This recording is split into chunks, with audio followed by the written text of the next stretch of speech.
One day, when I was an elementary schooler, I think probably 3rd or 4th grade, I was awakened by my mom in a rush. She had overslept, and since she always woke me up in the morning, this meant that I too overslept, and now there was just no way I was going to be ready for school early enough to get on the school bus. IIRC. School started at 8 a.m., and my bus pickup time was 7 a.m., but it was already like 6:40 or something, and I was still in my pajamas and hadn't even had breakfast yet. So, Mom decided that today, we would just tell the bus driver to go ahead, and she would take me to school, which would give me plenty of time to get ready. So, I'm sitting there at the dining room table eating breakfast, still in my pajamas, and it's now about 6:50. We hear the bus pull up, about 10 minutes earlier than usual. My mom peeks her head out of the door into the foggy morning and waves the bus on.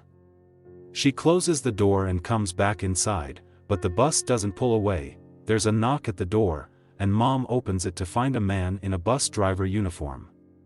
He explains that he's a substitute driver because the regular driver called in sick. He says he knows he's a few minutes early, as he wanted to get an early start on the route since he didn't know it well. Mom explains to him that she was going to take me to school since we woke up late. He gets visibly upset and says that he can wait a few minutes since he's already running ahead of schedule. My mom insists that no, I won't be ready to go in a few minutes, and tells him to go ahead. He seemed angry about this but turned around, got back in the bus, and left. I return to eating my breakfast and still don't have my school clothes on at this point. But at 7 a.m. sharp, another bus pulls up to my house. Mom thinks this is weird and goes outside to talk to them. She comes back inside looking terrified but doesn't really say anything about it and tells me to finish getting ready for school. At the time, I didn't know what happened, but Mom would end up telling me a few years later. When she went to this second bus, she found that it was being driven by my regular bus driver, and it was full of all the other kids that are usually on the route. The other bus was empty, by the way. Mom asks the driver about the substitute driver and about him calling in sick. I never called in sick. There is no substitute driver on my route, he says. The driver immediately called dispatch in a panic and told my mom to go inside and call the police, which she did, without me knowing, and report this incident.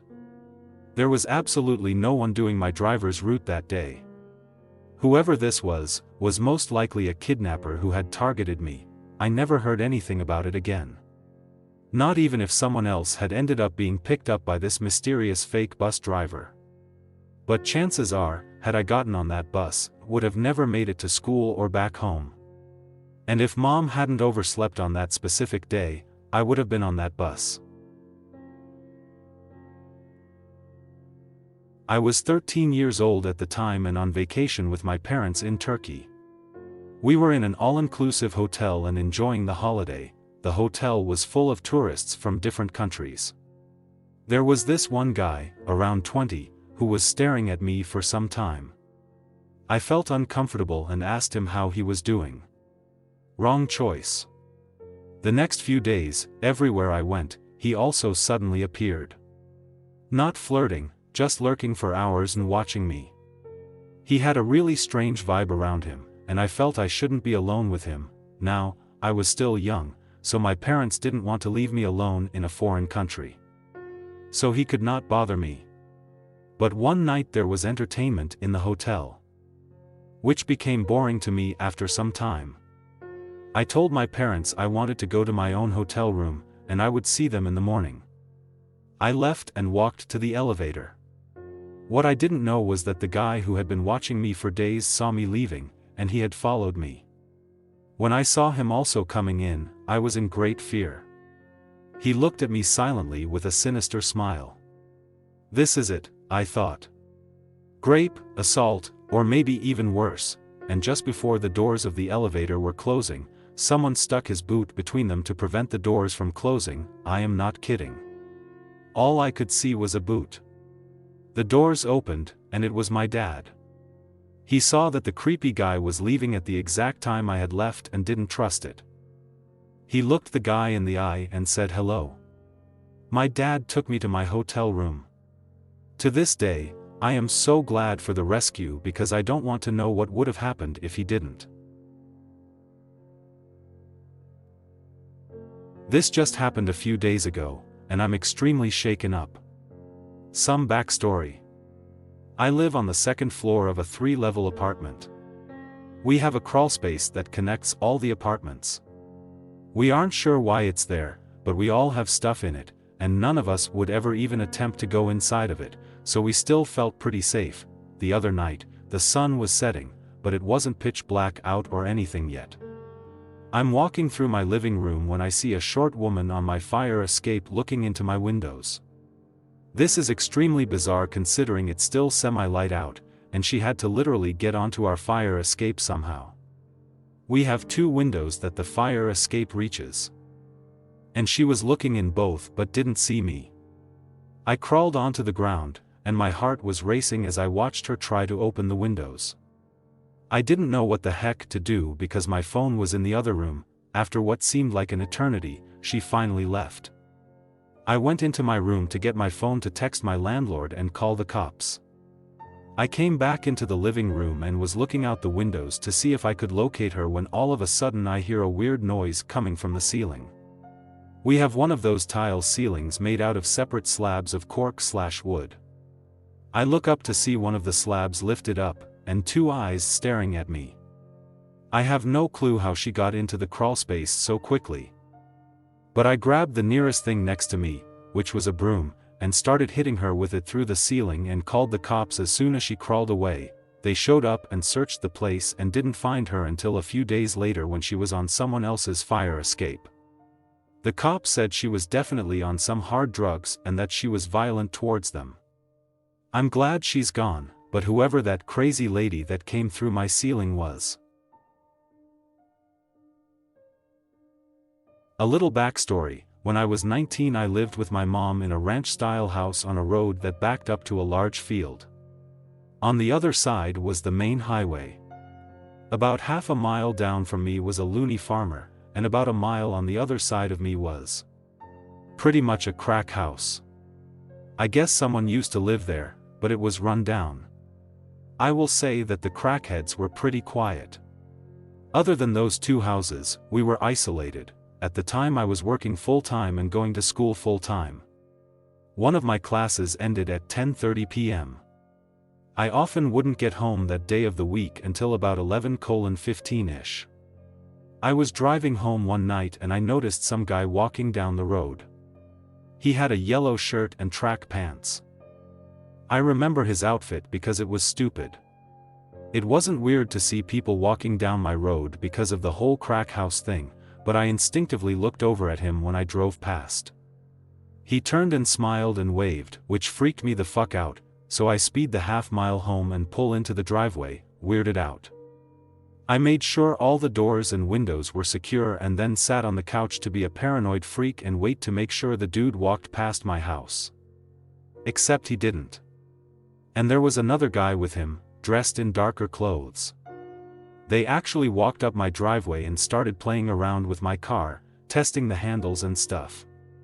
In my hurry I forgot to grab my phone from my car, so I was kind of worried that's what they were after until the guy in yellow started approaching my door.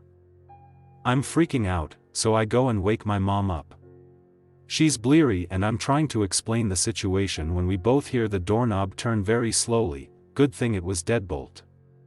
She got out of bed, walked to the door, and then yellow shirt knocked.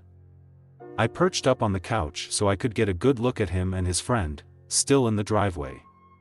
The porch light was on because of the sensor. Yeah?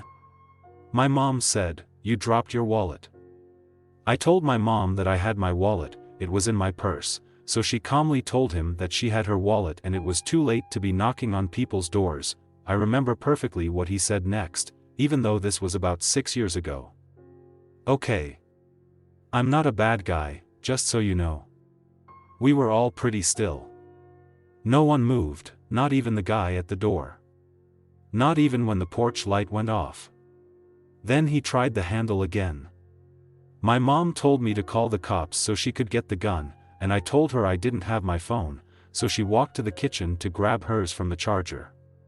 She handed me the phone and walked to the bathroom, stared out the window into the backyard. Then she went to her room to grab her Ruger. I was talking to the cops and explaining the situation, all while watching the two guys, explaining that there were two suspicious guys at our door when my mom came back out and said one in our backyard, too, which explained why she had looked out the bathroom window. She glimpsed him from the kitchen and went to get a more discreet look. My mom walked back over to the door with her gun and loudly said, "If he tries the handle again, I'm just going to open the door and shoot him."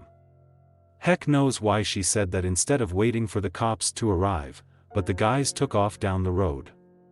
I told her, and she rushed to the bathroom, where the guy apparently in the backyard saw his friends running down the road and sprinted off too.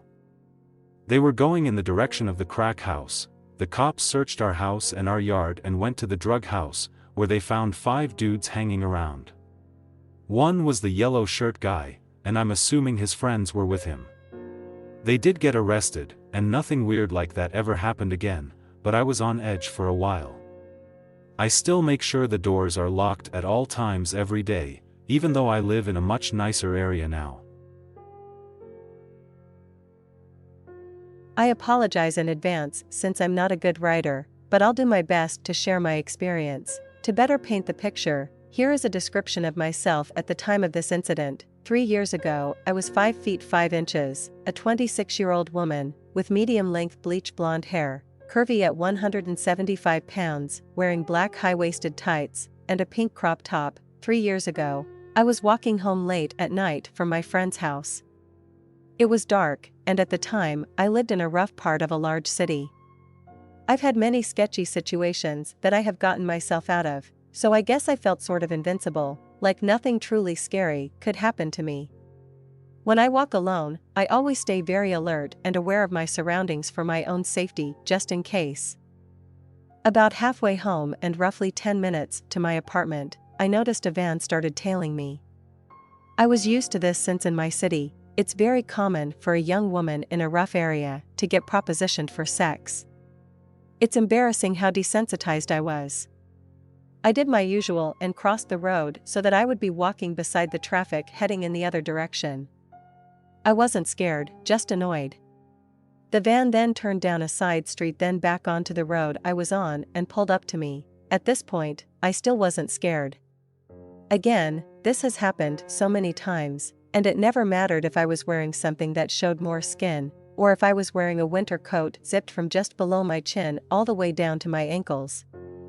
That area is notorious for that type of activity. I decided to be firm and told the person sternly, "I'm not interested." I noticed there were 2 men in the van. They looked almost identical and may have been twins or brothers. Both men had a very, very dark complexion, dark eyes, and short dark hair. The van didn't move. I was super annoyed and crossed the road again to get away. At this point, I figured this would be enough for them to stop following me. They didn't. They kept circling back every time I crossed the road. I've never had to put that much effort into getting a horny pervert to leave me alone, so this is when I started feeling unsafe. They zipped by me at the speed the traffic was flowing in, and I yelled for them to duck off. I thought it finally worked. It had been 3 minutes, and I hadn't seen the van, so I thought I was in the clear. Just in case, I pulled my phone out and was getting ready to call my sister that I lived with. Just then, the van pulled up to me very quickly, and before I could even blink, one of the men jumped out of the van, opened the back door, and approached me quickly in an aggressive manner, as if he was about to scoop me up and throw me into the vehicle. The traffic in that area is very inconsistent. It was dead, and I imagine that is what they were waiting for. Just as the man was about to place his hands on me, I tilted my phone and said, "You are being filmed in my live video chat." I gave my friend your license plate number, and the police have been notified. I was so scared, but I didn't let that show. I stayed as calm as I could. The man paused like he was considering if I was bluffing or telling the truth, so I tilted the phone more as if to give the fake audience a better look at him. He then jumped into the van, and they sped off. I have never been the same since that night. I'm afraid of walking alone now, even in the daytime. Stay safe out there.